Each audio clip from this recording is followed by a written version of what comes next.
Thought I'd go over a couple things about belts for concealed carry. I used to, any belt will really do, but like I've got an old rigger belt here that I wear, 511 style. It's great for going through airports. It's double-sided, so it's kind of thick and rigid. That's kind of the key with a belt for concealed carry. Back when I first started carrying, I bought a belt that's got a steel bar going all the way through it to make it nice and rigid, so that way the holster, once you get it inside the belt, it doesn't go flopping around.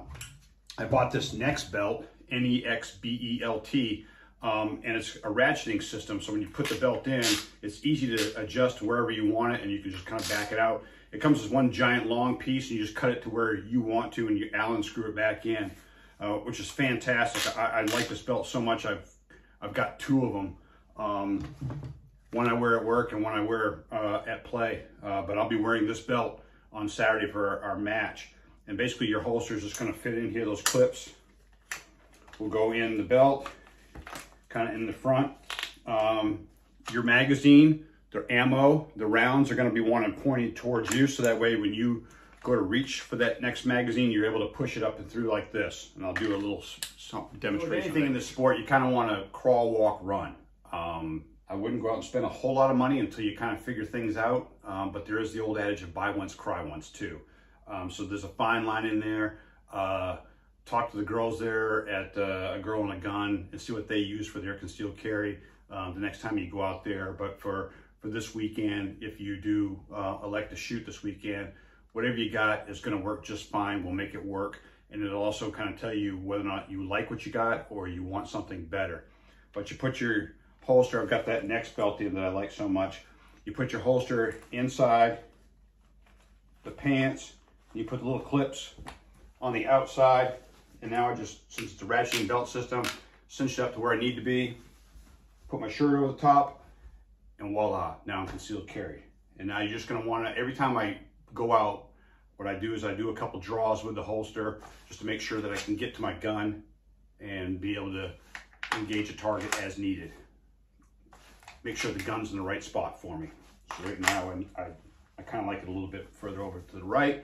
So now I can reach over and be able to grab that gun and get a good purchase on that. So this is kind of what I do for dry fire practice. Again, no ammo anywhere. Here's a full magazine that I'm planning on bringing to the match, just with different ammo in it. Those 147s we talked about. Again, 115s are the cheapest of the 9mm ammo to buy, then 124s and 147s.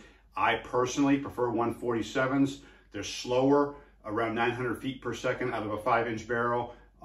Which this Glock 26 is nowhere near a 5-inch barrel, but it's close enough for what I want. And you're going to want to put those rounds, so that magazine in your belt with the rounds facing to the right. So when you're going into the belt to do a mag change, what it's going to look like would be, I'm going to go slow. You're going to reach up, grab your gun, get a good purchase on it, rotate to the side, press the magazine release, drop the magazine out of the gun, reach down just like this. The rounds are pointing to the left here out of my gun or out of my holster, and now I just slide it up inside the gun, and now I'm back to shooting at the target. I'll do that again. Again, nothing in any of my magazines, they're all empty. Rounds pointed towards the right, and then I'll just reach in, grab, boom, done. I'll do it one more time. See if we can't go a little faster, because it's going to be beep, bang, bang, bang, drop, bang, bang, bang, done. And then what's going to happen is the commands will be, we'll just do that whole thing. The commands are going to be shoot, understand, of course, fire. If you get in my squad with me, shooter ready, stand by. The beep will go off, and at that time, you'll present the gun and start negotiating the targets.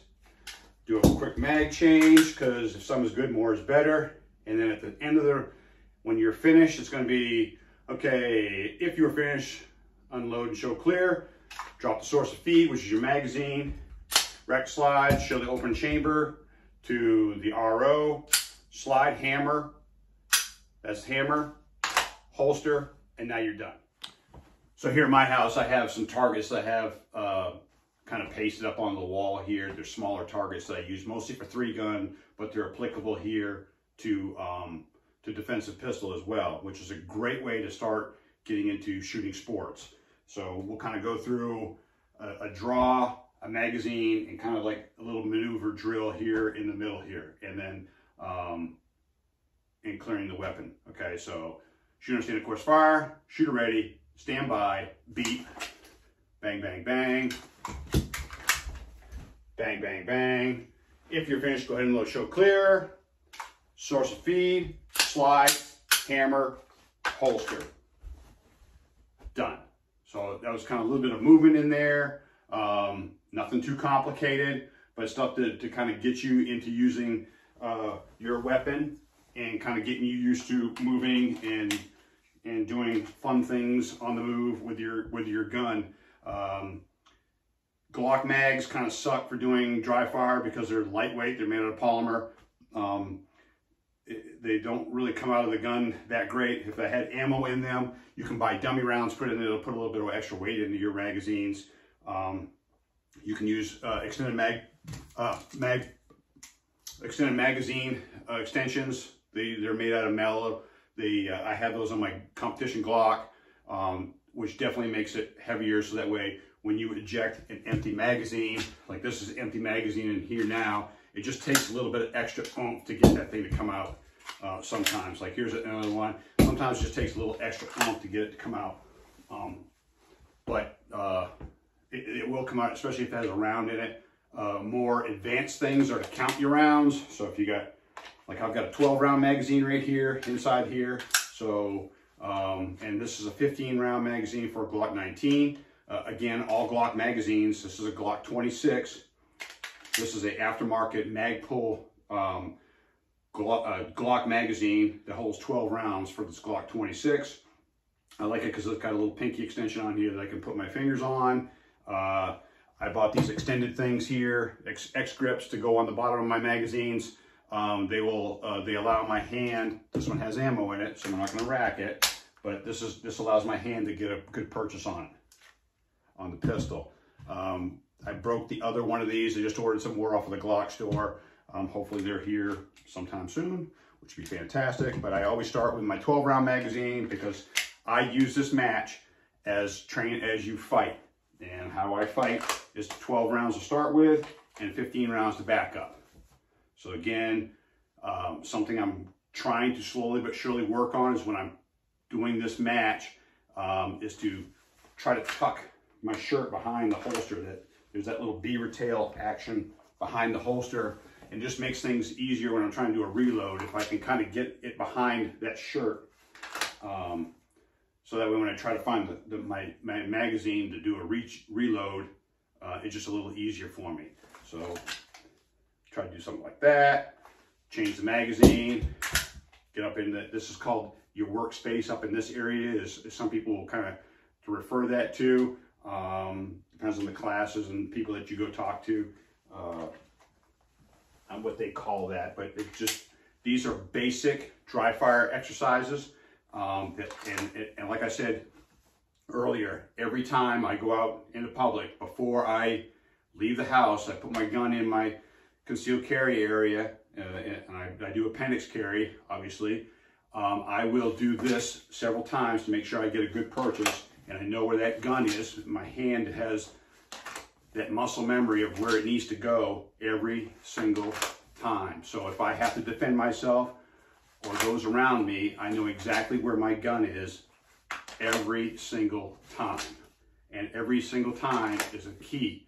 And you just kind of do this several times, you get that muscle memory down, and then maybe I'll do a mag change. And there's a prime example of why that magazine doesn't, it's a Glock magazine, it's polymer, it's plastic, and it just doesn't like to come out of your gun very well. Hopefully this stuff helps. If you got any questions, just holler, let me know.